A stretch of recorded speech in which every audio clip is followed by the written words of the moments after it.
अतिशय आनंद आहे। मागे प्लेट सांगतोय, थोडीशी जागा मागच्या बाजूला करून द्या। जरा माईक बंद करायला सांगा, जाऊन सांगा ना, जरा जाऊन सांगा।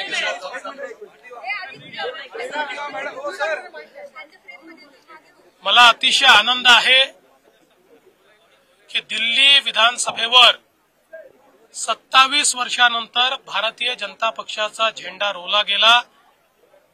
दिल्लीच्या तमाम कार्यकर्त्यांचं आणि जनतेचं मी मनापासून अभिनंदन करतो। दिल्लीकरांनी हा विश्वास देशाचे प्रधानमंत्री माननीय नरेंद्र मोदीजींवर केलेला आहे आणि या विजयाने आम आदमी पार्टीचे नेते अरविंद केजरीवाल यांचा बुरखा फाटलेला आहे। सातत्याने खोटी आश्वासनं देऊन आणि लोकांना त्या ठिकाणी भटकवत ज्या प्रकारे त्यांनी राज्य केलं, त्या परंपरेचा आज अंत झालेला आहे आणि खोटं राजकारण चालणार नाही हे दिल्लीच्या जनतेने दाखवून दिलेलं आहे। मला विश्वास आहे दिल्लीची जनता खरं म्हणजे लोकसभेत मोदीजींवरच विश्वास दाखवायची, पण विधानसभेमध्ये मात्र त्या ठिकाणी कुठेतरी आमची पिछेहाट झालेली आम्ही बघितली।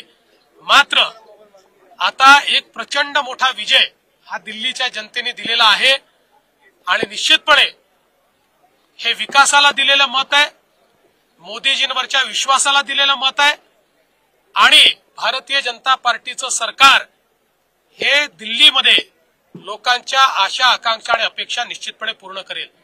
आज मैं दिल्ली की जनता का और दिल्ली के भारतीय जनता पार्टी के तमाम कार्यकर्ताओं का बहुत अभिनंदन करना चाहता हूं, उनको बहुत बधाई देना चाहता हूं कि उन्होंने 27 साल बाद दिल्ली की विधानसभा पर भारतीय जनता पार्टी का परचम लहराया। ये विश्वास देश के प्रधानमंत्री माननीय नरेंद्र मोदी जी के ऊपर है, ये उनके कार्य के ऊपर है और एक प्रकार से दिल्ली की जनता ने आम आदमी पार्टी के नेता श्री अरविंद केजरीवाल जी इनका नकाब उतार दिया है।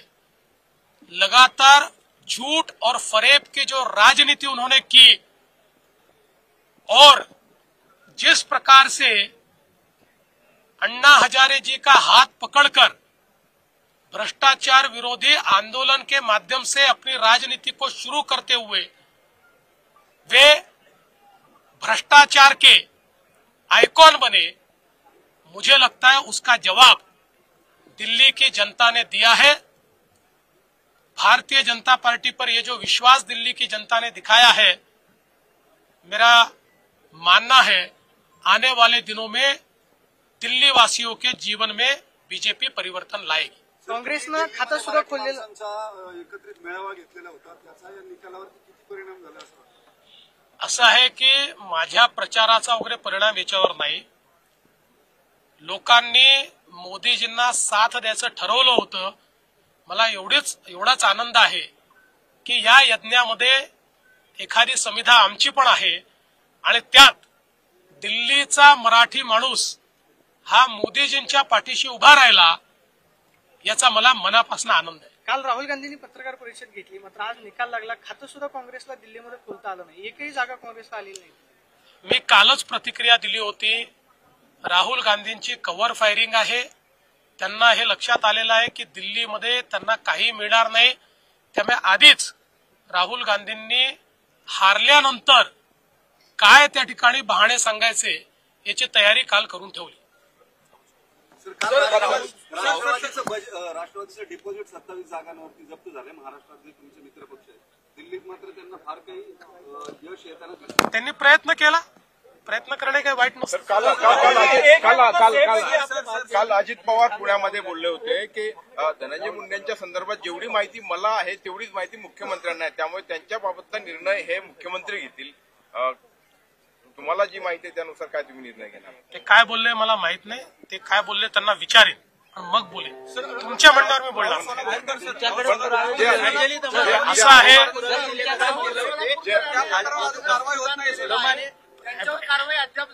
असं आहे की पहिल्यांदा तर एक गोष्ट सगळ्यांनी लक्षात ठेवली पाहिजे की छत्रपती शिवरायांच्या इतिहासावर बोलत असताना जनभावनेचा विचार करूनच आपण बोललं पाहिजे. त्यामुळे लोकांची भावना दुखावेल अशा प्रकारच्या इतिहासाचं वर्णन किंवा इतिहासाचं विकृतीकरण हे कोणाच्याच हाताने होऊ नये या संदर्भात त्यांनी माफी देखील मागितलेली आहे आणि त्या संदर्भात जी काही योग्य कारवाई आहे ती कारवाई होईल.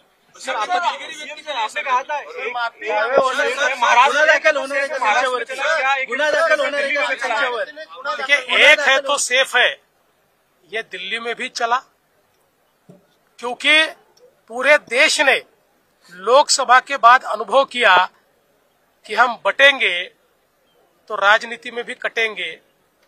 इसलिए एक है तो सेफ है का नारा ये पूरे देश ने स्वीकारा और मोदी जी के इस नारे पर पूरा देश एक हुआ और पूरे देश ने हरियाणा में, महाराष्ट्र में, अब दिल्ली में और इसके बाद आने वाले राज्यों में भी यही आपको दिखाई पडेगा.